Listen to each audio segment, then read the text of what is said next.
Hey guys, what's up? Welcome to Conquer APSC ADRE channel. ये video polity series का third video lecture है। इस lecture में मैं कवर करूँगा प्रियम्बल ऑफ इंडियन कॉन्स्टिट्यूशन। देखिए गाइस, पीछे का दो लेक्चर में मैंने making of Indian constitution and history पूरा अच्छे से डिस्कस किए हैं। सेकेंड लेक्चर में मैंने डिस्कस किए features of Indian constitution and sources of Indian constitution. आप अगर उस पीछे जाके उन वीडियोस को देखते हैं तो आपको बहुत सारी चीज़ सीखने को मिलेंगे। मैं बहुत सारी चीज़ अच्छे से एक्सप्लेन किया है, तो आप अगर नहीं देखें तो पीछे जाके उन वीडियोस को देखिए और आपका कॉन्सेप्ट क्लियर करिए, एग्ज़ाम को क्वालिफाई करिए। Let's deep dive into today's lecture. देखिए, सबसे पहले प्रियम्बल होता क्या है। देखिए, सबसे पहले ये मैं आपको समझाता हूँ। जैसे कि कोई भी एक किताब होता है, उसके 2-3 पेज बाद एक दे रखा होता है एक पेज कंटेंट्स। तो ये कंटेंट्स में क्या होता है, मेंशन होता है इस बुक में है क्या क्या चीज़, कौन सी चैप्टर है, क्या दे रखा है, कहाँ से कहाँ तक, ये सब सारी चीज़ें दे रखा है। तो उससे हमें पता चल जाता है ये this book is all about what. इस चीज़ से हमें क्या पता चल जाता है, this book is all about what. तो इसीलिए ऐसे ही सेम तरीके से हमारी इंडियन कॉन्स्टिट्यूशन का जो एक पेज दे रखा है इंडियन कॉन्स्टिट्यूशन का स्टार्टिंग में, उस पेज का नाम क्या बोला जाता है, प्रियम्बल। तो वो प्रियम्बल के पेज को हम पढ़ लेंगे तो उससे पता चल जाता है हमारे कॉन्स्टिट्यूशन का नेचर क्या है, कॉन्स्टिट्यूशन का मेकर का क्या विज़न था, कॉन्स्टिट्यूशन मेकर का क्या एस्पिरेशन था। ये सब सारी चीज़ें हमें पता चल जाता है और इंडियन कॉन्स्टिट्यूशन का नेचर भी पता चल जाता है इस चीज़ से। तो ये एक पॉलिटिकल थिंकर है एन पालकी वाला ने क्या कहा, ये आईडी कार्ड बोला है, आइडेंटिटी कार्ड और आईडी कार्ड बोला है इंडियन प्रियम्बल को, इंडियन कॉन्स्टिट्यूशन का। इसको हम देख लेंगे तो हमारी पूरा प्रियम्बल के रिलेटेड हमें चीज़ें पता चल जाएगा। ठीक है, तो एज ए इंडियन सिटीज़न होने के नाते आपको ये, मेरे हिसाब से तो पूरा प्रियम्बल आपको बिल्कुल याद होना चाहिए, पूरा रटा हुआ होना चाहिए। ठीक है भाई, तो देखिए मैं इस प्रियम्बल को मैं आपको अच्छे से समझाता हूँ, सारे वर्ड को समझाता हूँ। ठीक है, सारी चीज़ करता हूँ।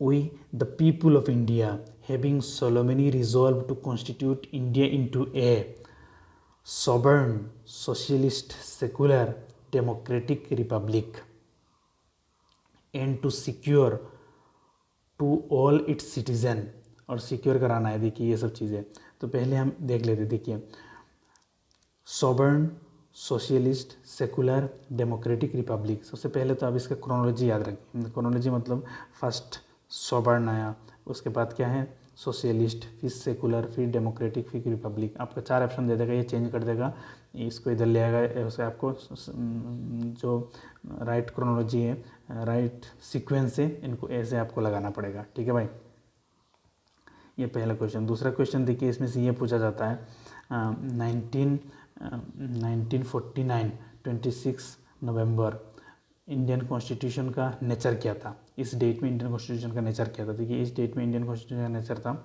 Sovereign, democratic, Republic. ये आपका सोशलिस्ट और सेकुलर वर्ड उस टाइम नहीं था कॉन्स्टिट्यूशन में। ठीक है, इस दोनों वर्ड को कॉन्स्टिट्यूशन में ऐड किया गया 42 कॉन्स्टिट्यूशनल अमेंडमेंट एक्ट 1976 में ऐड किया गया ये इन दोनों वर्ड को। ठीक है भाई, तो इसीलिए ऐसे क्वेश्चन पूछता है, बहुत सारे एग्जाम ऐसे क्वेश्चन पूछ सकते हैं। अब देखिए, हमारी सिटीज़न को क्या सिक्योर कराना है, जस्टिस सिक्योर कराना है सिटीज़न को। सीधा पूछेगा जस्टिस कितने टाइप का है, social justice, economic justice, political justice, 3 type का जस्टिस है। और इस चीज़ को हम लिया कहाँ से, ये 3 जस्टिस को रशियन रिवोल्यूशन से लिया है। जो रशियन रिवोल्यूशन हुआ था 1917 से, इस रिवोल्यूशन से इंस्पायर होकर इन तीनों चीज़ों को हमने लिए हैं। उसके बाद क्या है, लिबर्टी किस चीज़ का लिबर्टी। देखिए, ये वर्ड एग्जैक्ट पूछता है, एग्जैक्टली याद रखिए। Liberty of thought, expression, belief, worship, इन चीज़ों का, ये 4 चीज़ों का हमारी क्या है, लिबर्टी है। लिबर्टी ऑफ थॉट, हम कोई सी थॉट रख सकते हैं, कोई कैसे कुछ भी एक्सप्रेस कर सकते हैं। ठीक है, कोई से सोशल मीडिया में लिख सकते हैं, लोगों पर हेट्रेड नहीं होना चाहिए भाई, ऐसी चीज़।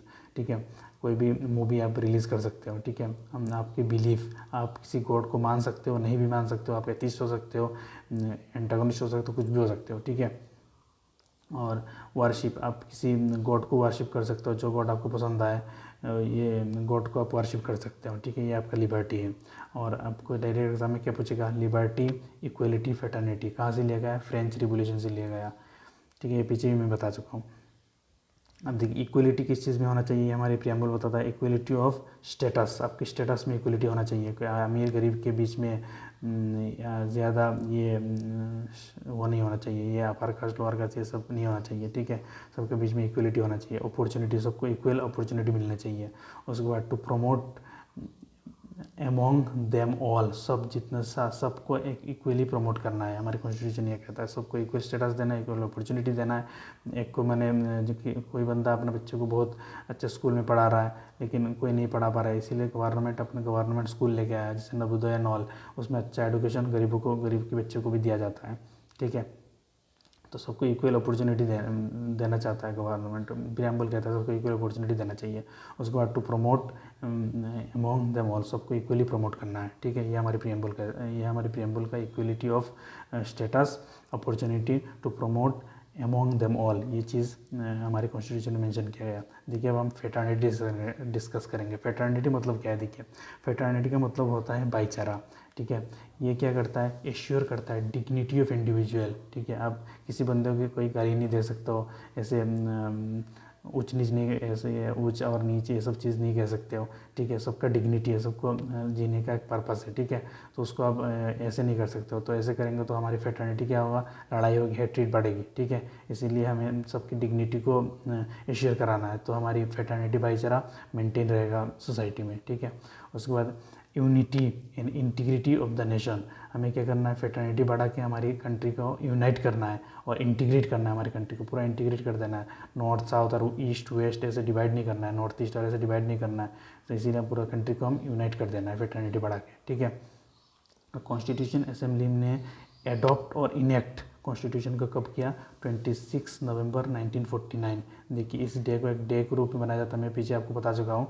चलिए बताइए कमेंट सेक्शन में इस कौन सी डे है, चलिए मैं बता देता हूँ। इस डे का नाम है आपकी क्या है, कॉन्स्टिट्यूशन डे, ठीक है। और कम्प्लीटली कॉन्स्टिट्यूशन को कब एनफोर्स किया गया, 26 जनवरी 1950। और इस ये कॉन्स्टिट्यूशन तो बन के तैयार हो गए थे इस डेट पे, लेकिन इस डेट पे क्यों इसको इम्प्लीमेंट किया गया, मैं पीछे आपको सारा चीज़ एक्सप्लेन कर चुका हूँ। अब फर्स्ट वीडियो में जाइए, सबको आप पूरा एक्सप्लेनेशन आपको मिल जाएगा, यहाँ पे मैं एक्सप्लेन करूँगा काम होगा और लेक्चर लंबा हो जाएगा, ठीक है भाई। जाइए अब वहाँ पे जाके देखिए।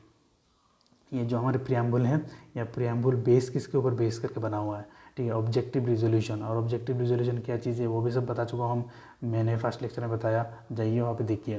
प्रियम्बल को ऑब्जेक्टिव रिजोल्यूशन के ऊपर बेस करके बनाया गया। ऑब्जेक्टिव रिजोल्यूशन को इंट्रोड्यूस किसने करा, कॉन्स्टिट्यूशन असेंबली में जवाहरलाल नेहरू जी ने करा था, ठीक है। और ये जो हमारे प्रियम्बल है ओनली वंस ये क्या हुआ है, अमेंड हुआ है। कब अमेंड हुआ है, 42 कॉन्स्टिट्यूशन अमेंडमेंट एक्ट 1976 में अमेंड हुआ है, ठीक है। और इसमें 3 वर्ड को ऐड किया गया है, कौन कौन सी वर्ड को ऐसे याद रखिए, SSI, आपको सोशलिस्ट, सेकुलर, इंटीग्रिटी, इन तीनों को ऐड किया गया है कॉन्स्टिट्यूशन के अंदर। ये तीनों वर्ड ओरिजिनली कॉन्स्टिट्यूशन में नहीं था, ठीक है भाई। और देखिए प्रियम्बल क्या चीज़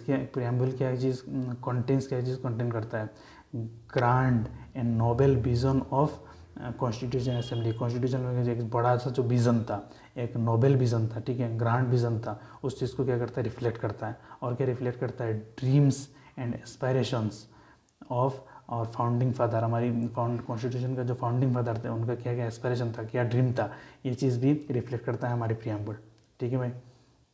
और देखिए ये चीज़ इंपॉर्टेंट है बहुत ज़्यादा, प्रियम्बल को हम neither use as a source of the power to the legislature law बनाने की सोर्स जैसे यूज़ नहीं कर सकते हैं प्रियम्बल को, और nor prohibit the power of the legislature. Legislature का लॉ बनाने का जो पावर है इनको हम प्रोहिबिट भी नहीं कर सकते, लिमिट भी नहीं कर सकते, ये प्रियम्बल लिमिट नहीं करता ये सब चीज़ें। ये सेंटेंस बहुत इंपॉर्टेंट है, एग्जाम में पूछा जा चुका है, ठीक है। ये प्रियम्बल हमारी क्या होता है, नॉन जस्टिसेबल होता है और नॉन इन्फोर्सेबल होता है। हमारी प्रियम्बल क्या होता है, नॉन जस्टिसेबल होता है, नॉन इन्फोर्सेबल होता है in the court of law. Preamble अगर गवर्नमेंट इंप्लीमेंट नहीं कर रहा है तो तुम कोर्ट में नहीं जा सकते इसको इंप्लीमेंट कराने के लिए। जैसे हमारी फंडामेंटल राइट वायलेट होगा तो हम सीधा डायरेक्ट सुप्रीम कोर्ट में जा सकते हैं, ठीक है। लेकिन ये प्रियम्बल को गवर्नमेंट इंप्लीमेंट नहीं कर रहा है उसके लिए आप कोर्ट नहीं जा सकते हो। ये क्या है, आपकी नॉन जस्टिसेबल है, नॉन इन्फोर्सेबल है, ठीक है भाई। अच्छा, प्रियम्बल इनेक्ट जब प्रियम्बल को कब इनेक्ट किया गया, रेस्ट ऑफ द कॉन्स्टिट्यूशन को जब इनेक्ट कर दिया गया, बना लिया गया रेस्ट ऑफ द कॉन्स्टिट्यूशन, उसके बाद प्रियम्बल को बनाया गया और कॉन्स्टिट्यूशन असेंबली ने इसको एडॉप्ट किया है प्रियम्बल को। तो preamble enacted after rest of the constitution was already enacted, पूरा कॉन्स्टिट्यूशन को जब इनेक्ट कर दिया गया उसके बाद हमारी ये प्रियम्बल को इनेक्ट किया गया।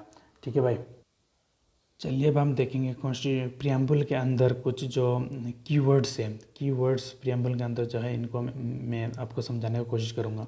सबसे पहले देखिए सॉवरेन, सॉवरेन का मतलब क्या होता है, देखिए इंडिया कम्प्लीटली इंडिपेंडेंट है, इंडिया कम्प्लीटली क्या है, इंडिपेंडेंट है, और कोई इंडिपेंडेंटली आपका डिसीज़न लेगा, इंटरनल अफेयर में हो एक्सटर्नल अफेयर में हो, ये सारा इंडिपेंडेंटली इंडिया डिसीजन लेगा। और इंडिया क्या करेगा, एक्वायर कर सकता है कोई भी फॉरेन टेरिटरी को, और कोई भी इंडियन पार्ट को सीसीड कर सकता है, छूट सकता है इंडिया के इंटरेस्ट के लिए। ठीक है, इस चीज़ को कहा जाता है सॉवरेन, मतलब किसी के ऊपर डिपेंड नहीं है इंडिया, खुद ही खुद डिसीजन लेकर सारा, खुद ही खुद सब कुछ कर सकता है, इस चीज़ को कहा जाता है क्या, सॉवरेन। अभी देखिए उसके बाद क्या है, सोशलिस्ट। सोशलिस्ट मतलब क्या है, इंडियन गवर्नमेंट क्या करेगा, जो पुअर लोग है उनको सोशल असिस्टेंस देगा, उनको हेल्प करेगा। कम्प्लीटली हम क्या है, कैपिटलिज्म भी नहीं है और कम्प्लीटली हम कम्युनिज्म भी नहीं है, हमारी क्या है बीच का रास्ता है। ठीक है, तो हम क्या करते हैं, हमारी कंट्री में क्या है, मिक्स इकोनॉमिक मॉडल है, प्राइवेट सेक्टर भी पार्टिसिपेट करता है हमारी, और गवर्नमेंट का कुछ कंपनीज़ भी हैं इसमें हमारी, ये भी पार्टिसिपेट करता है हमारी इकोनॉमिक फंक्शन में। तो इसीलिए क्या है, इंडियन कॉन्स्टिट्यूशन को क्या बोला जाता है, सोशलिस्ट कॉन्स्टिट्यूशन बोला जाता है। पुअर लोगों को गवर्नमेंट मदद करता है, जैसे कि देखिए अरुणोदय स्कीम एंड ऑल, ये सब क्या है, सोशलिस्ट प्रिंसिपल का एक आपका क्या है, एक हिस्सा है। ठीक है, तो इसीलिए हमारे इंडियन कॉन्स्टिट्यूशन में सोशलिस्ट वर्ड को मेंशन किया गया। और देखिए ये ओरिजिनल कॉन्स्टिट्यूशन में नहीं था, ये 42 कॉन्स्टिट्यूशन अमेंडमेंट के थ्रू इसको ऐड किया गया। ठीक है, सोशलिस्ट वर्ड को। अब देखिए हम सेकुलर देखते हैं, सेकुलर का मतलब क्या है। देखिए ये सेकुलर वर्ड भी हमारे ओरिजिनल कॉन्स्टिट्यूशन में नहीं था, 42 कॉन्स्टिट्यूशन अमेंडमेंट के थ्रू इसको ऐड किया गया। देखिए इंडियन कॉन्स्टिट्यूशन में इंक्लूसिवली तो सेकुलर था इंडियन कॉन्स्टिट्यूशन, क्योंकि देखिए आर्टिकल नंबर 25 to 28 इसमें right to freedom of religion है हमारी। उसके बाद आर्टिकल नंबर 14 है, ये सब चीज़ों से पता चलता है इंडियन कॉन्स्टिट्यूशन में तो सेकुलर, तो इंडियन कॉन्स्टिट्यूशन तो सेकुलर था पहले से वो, लेकिन इंक्लूसिवली मेंशन था। और एक्सक्लूसिवली कब मेंशन किया गया इस चीज़ को, 42 कॉन्स्टिट्यूशन अमेंडमेंट 1976 में एक्सक्लूसिवली ये वर्ड को हमारी प्रियम्बल के अंदर डाल दिया गया और एक्सक्लूसिवली बताया गया Indian constitution is secular constitution. इसका मतलब क्या है, इंडिया का कोई स्टेट रिलीजन नहीं है, जैसे कि हमारी पड़ोसी कंट्री है पाकिस्तान है, बांग्लादेश है, इनका कॉन्स्टिट्यूशन में क्या लिखा हुआ है, इस्लामिक रिपब्लिक लिखा हुआ है, लेकिन इंडियन कॉन्स्टिट्यूशन में ऐसा कुछ लिखा नहीं है। इंडियन कॉन्स्टिट्यूशन में इंडियन गवर्नमेंट क्या करेगा, सब ऑल रिलीजन को इक्वली प्रमोट करेगा। ठीक है, और सब रिलीजन को इक्वली रेस्पेक्ट देगा, सब रिलीजन को इक्वली प्रमोट करेगा, all religion are equal for Indian government. ठीक है, तो इसीलिए एक वर्ड कहा जाता है सर्वधर्म संभवा, मतलब ये सारे धर्म संभव है इंडिया में। ठीक है, इक्वली सब रिलीजन को देखा जाएगा। ठीक है, ये मतलब है सेकुलर का। ठीक है, अब डेमोक्रेटिक देखिए, डेमोक्रेटिक मतलब क्या है, हमारे ऊपर जो रूल करेंगे उन लोगों को, जो लेजिस्लेचर एग्जीक्यूटिव है, उनको हम क्या करते हैं, इलेक्ट करके भेजते हैं, उसके बाद वो हमारे ऊपर रूल करते हैं। ये डेमोक्रेटिक का मतलब होता है। ठीक है, और डायरेक्टली पीपल के पास आता है, पीपल वोट देते हैं, उन्हें वोट देकर उन्हें इलेक्ट करते हैं। ठीक है, इसीलिए ये मतलब होता है डेमोक्रेटिक का। उसके बाद देखिए रिपब्लिक क्या है, मैंने आपको बताया था यूके में जैसे मोनार्की बोला जाता है, क्योंकि यूके में जो हेड ऑफ द स्टेट है वो क्या होता है, हेरारकीली आता है। ठीक है, जैसे अभी एक किंग है, किंग मरने के बाद उस फैमिली से कोई बंदा या बंदी दोबारा किंग या क्वीन बन के आएगी। ठीक है, लेकिन इंडिया में ऐसा नहीं है। इंडिया में क्या, हेड ऑफ द स्टेट क्या होता है, इलेक्ट होता है। ठीक है, head of the state elect होके आता है, तो इसीलिए इंडिया को कहा जाता है क्या, रिपब्लिक कहा जाता है। ठीक है, अब देखेंगे हम ये तीन टाइप के जस्टिस जो है, सोशल जस्टिस देखेंगे, इकोनॉमिक जस्टिस देखेंगे, पॉलिटिकल जस्टिस देखेंगे। देखिए ये जस्टिस का जो कंसेप्ट है ये कहाँ से लिया गया है, तीनों चीज़ को हमने लिया है कहाँ से, रशियन रिवोल्यूशन से। मैंने पहले भी आपको बता चुका हूँ ये चीज़। देखिए उसके बाद सबसे पहले देखते हैं सोशल जस्टिस का मतलब क्या है। ठीक है, सारे सिटीजन को इक्वली ट्रीट करेंगे हमारी, कोई इनको सोसाइटी में जो इनको कास्ट के बेसिस पे, कलर के बेसिस पे, रेस, रिलीजन, सेक्स, जेंडर, ये सब के बेसिस पे हम डिस्क्रिमिनेट नहीं कर सकते। ठीक है, सबको इक्वली ट्रीट करेंगे। और क्या, प्रिविलेज एनी पार्टिकुलर सेक्शन का कोई प्रिविलेज नहीं होना चाहिए, एब्सेंस होना चाहिए privilege of any particular section. उसके बाद क्या है, बैकवर्ड सेक्शन का जो बैकवर्ड क्लास का और वुमेन का जो सिचुएशन है इसको इम्प्रूव करना है, तो ये इस चीज़ को कहा जाता है सोशल जस्टिस, ठीक है। उसके बाद इकोनॉमिक जस्टिस में क्या आता है, देखिए इकोनॉमिक जस्टिस में आता है आपकी non discrimination between the people on the basis of economic factor. Economic factor में लोगों को, इकोनॉमिक फैक्टर के बेस पे लोगों को हम डिस्क्रिमिनेशन नहीं करेंगे, ठीक है। और एलिमिनेट करना है, किस चीज़ को एलिमिनेट करना है, inequality of wealth, income and property. Inequality किस चीज़ का एलिमिनेट करना है, क्या देखिए, इनइक्वलिटी ऑफ वेल्थ, इनकम और क्या, और आपकी प्रॉपर्टी का जो इनइक्वलिटी है, इस चीज़ को देखिए हमें एड्रेस करना है, ये इकोनॉमिक जस्टिस कहा जाता है। पॉलिटिकल जस्टिस का मतलब क्या है, इक्वल पॉलिटिकल राइट और equal access to all political office. जितने जैसे प्रेसिडेंट की इलेक्शन के लिए आप इलेक्शन लड़ सकते हैं, जैसे आप एलिजिबल हो गए तो प्रेसिडेंट के लिए आप इलेक्शन लड़ सकते हैं, ठीक है। उसके लिए कोई डिस्क्रिमिनेशन नहीं करेंगे आपको, ठीक है, ये चीज़। और ठीक है, ये चीज़ आपका पॉलिटिकल जस्टिस के अंदर आता है। सबको इक्वल वोटिंग पावर है और सबके वोटिंग पावर का इक्वल वैल्यू है, ये सब सारी चीज़ पॉलिटिकल जस्टिस के अंदर आता है, ठीक है। उसके बाद क्या है, लिबर्टी। देखिए ये इंपॉर्टेंट कॉन्सेप्ट है। लिबर्टी हमारे कहाँ से लिया हमने, सबसे पहले फ्रेंच रिवोल्यूशन से लिया हमने ये लिबर्टी। उसके बाद देखिए ये क्या करता है लिबर्टी, देखिए लिबर्टी ऑफ हमारे इसमें क्या प्रियम्बल में क्या क्या बोला गया है, liberty of thought, expression, believe, faith, worship, ये हमारे जो 5 चीज़ें इसके ऊपर हमें लिबर्टी है, ठीक है। ये हमारी प्रियम्बल में बोला गया, ठीक है। इसका मतलब क्या है, absence of restraint on the individual का जो एक्शन के ऊपर रिस्टेन नहीं लगना चाहिए, लिमिट नहीं लगना चाहिए, ठीक है। इसका मतलब लिबर्टी का मतलब यह होता है, ठीक है। और ये भी मतलब है, ठीक है, लिबर्टी जैसे लिबर्टी दे तो दिया हमारी प्रियम्बल में, लेकिन इसका मतलब ये नहीं है आप कुछ भी कर रहे हैं, ठीक है। इसका भी सर्टेन लिमिटेशंस है, विद इन लिमिटेशन के अंदर रह के आपको काम करना पड़ेगा। जैसे आपका ये दिया है एक्सप्रेस करने की आपका लिबर्टी है, लेकिन आप कुछ भी हेट स्पीच डाले जा रहे हैं सोशल मीडिया पे, कुछ भी हेट स्पीच डाल रहे हैं, कुछ भी कर रहे हैं, कुछ भी गाली गलौज कर रहे हैं, डेफोमेशन कर रहे हैं, ये सब चीज़ें अलाउ नहीं है, ठीक है। आपको एक लिमिट के अंदर रह के काम करना पड़ेगा। हमारे फंडामेंटल राइट भी जो दे रखा है हमारे कॉन्स्टिट्यूशन में, वो भी क्या है, एब्सोल्यूट नहीं है, ठीक है, वो भी क्वालिफाइड है। क्वालिफाइड का मतलब क्या है, गवर्नमेंट टाइम टू टाइम हमारे फंडामेंटल राइट में क्या लगा सकता है, लिमिट लगा सकता है, ठीक है। देखिए आप क्या डिस्कस करेंगे, हम कुछ केस के बारे में डिस्कस करेंगे। सबसे पहले बेरोबेरी यूनियन केस 1960। इस केस ने क्या कह दिया, डायरेक्ट कह दिया, सुप्रीम कोर्ट ने क्या बता दिया, प्रियम्बल जो है हमारे कॉन्स्टिट्यूशन का, ये प्रियम्बल जो है ये पार्ट नहीं है हमारे कॉन्स्टिट्यूशन का, डायरेक्ट इसने कह दिया इस केस में 1960 में, बेरोबेरी यूनियन केस ने।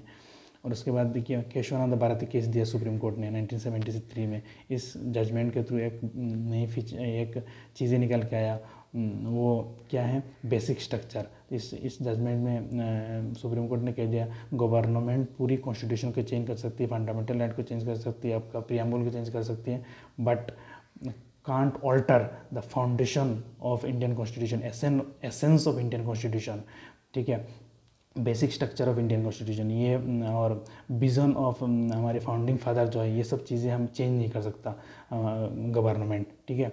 तो ये केशवानंद भारती जजमेंट ने बोला। और केशवानंद भारती जजमेंट ने प्रियम्बल के रिलेटेड क्या बात कहा है, देखिए preamble part of Indian constitution, इसने कहा है preamble part of Indian constitution. Government इसको क्या कर सकती है, अमेंड कर सकती है, लेकिन ऐसे अमेंड नहीं करेगा जो हमारी बेसिक स्ट्रक्चर को डिस्ट्रॉय कर दे, एसेंस को डिस्ट्रॉय कर दे कॉन्स्टिट्यूशन का, ठीक है। तो गवर्नमेंट के ऊपर लिमिट लगाया गया केशवानंद भारती केस से। उसके बाद देखिए LIC केस आया 1995 में, ये परमानेंटली इसने बता दिया प्रियम्बल इंटीग्रल पार्ट है किस चीज़ का, कॉन्स्टिट्यूशन का, इसने बताया, ठीक है। तो देखिए ये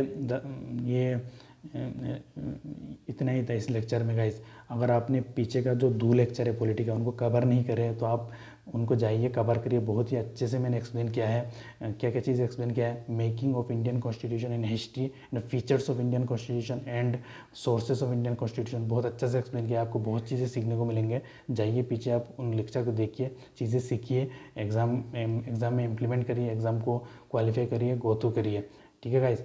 और देखिए अगर आपको लेक्चर पसंद आता है और देखिए मैंने बहुत मेहनत कर रहा हूँ, आपको क्रिप्स चीज़ें जो एग्ज़ाम में आता है वो चीज़ देने की कोशिश कर रहा हूँ, समझाने की कोशिश कर रहा हूँ। तो आप मुझे थोड़ा मोटिवेट करेंगे। कैसे मोटिवेट करेंगे? आप चैनल को लाइक करिए, कमेंट करिए, सब्सक्राइब करिए, ज़्यादा से ज़्यादा लोगों को शेयर करिए।